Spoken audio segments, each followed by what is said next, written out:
Hello guys, welcome to the Full Stack Project YouTube channel, and this is the second video regarding I'm doing about Flexbox. So in this tutorial I'm going to create another layout which will be something like this. So you have the sidebar and you have the main content, and this is also a kind of a common page layout that we use as full stack developers. So if you go for this responsiveness, it works smooth.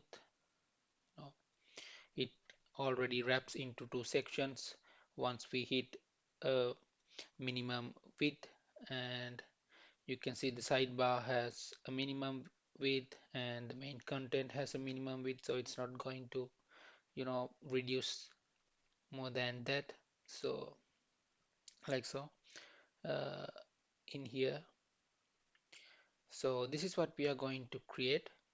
So yeah, so let's get started, guys. And here I have my code. I will share this code as usual. I will be adding onto my Medium article or maybe on GitHub. So I will update the link. And here's the content I have. So I have the overall div element wrapping the entire section called column layout. And this is the main content here. And this is the sidebar content. So we have linked the style.css.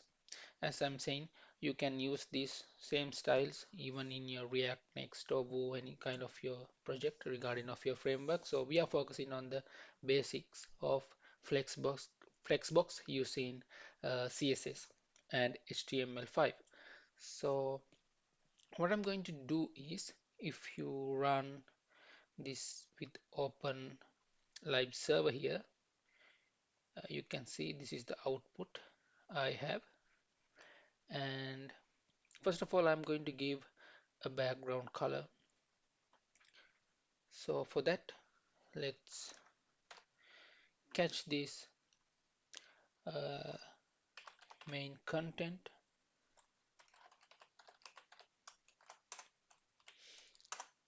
And if you are not still subscribed to my YouTube channel, I would like to request to give you a subscribe and thumbs up to this video, so it means a great help for me. And I'll be creating these kind of videos which focused on the full stack developers, especially the starters. And I will give background color for this. So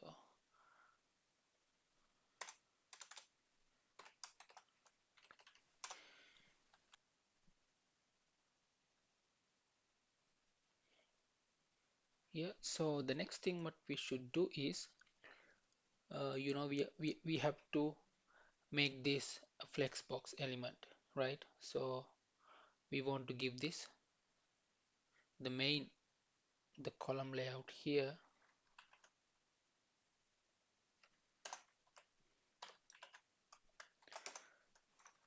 the flexbox. Okay, now it has stacked up uh, horizontally, so it has got this flex property. And what we have to do next is, we have to give the ratio. I'm going to go with 1:5 ratio. So uh, the main content have is 5 times larger than the sidebar. So we can do that by giving it the flex property here as 5, and here I'm going to give the flex property of 1, like this. And also I'm going to add some padding.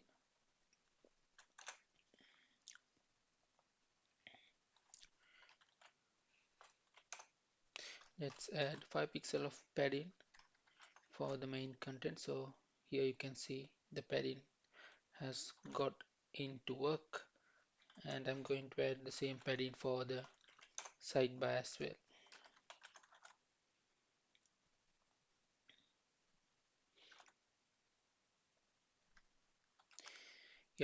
So, and also what I'm going to do is I'm going to give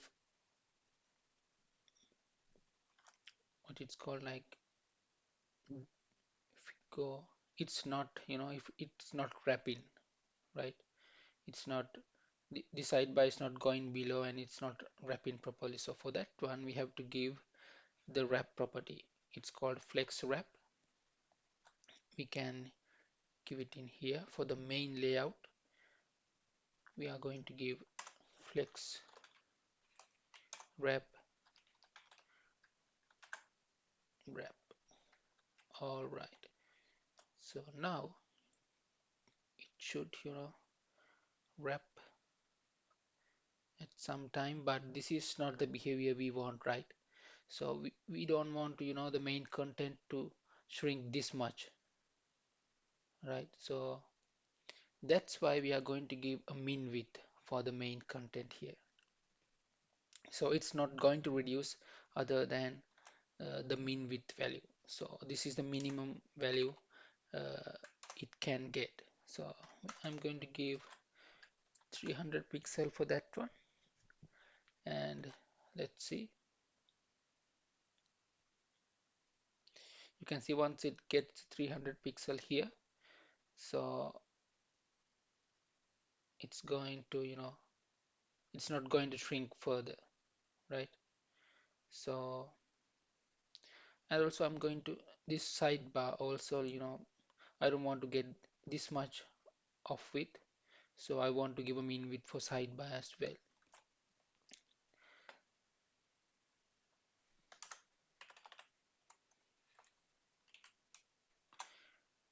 I'm going to give 150 pixel for that one.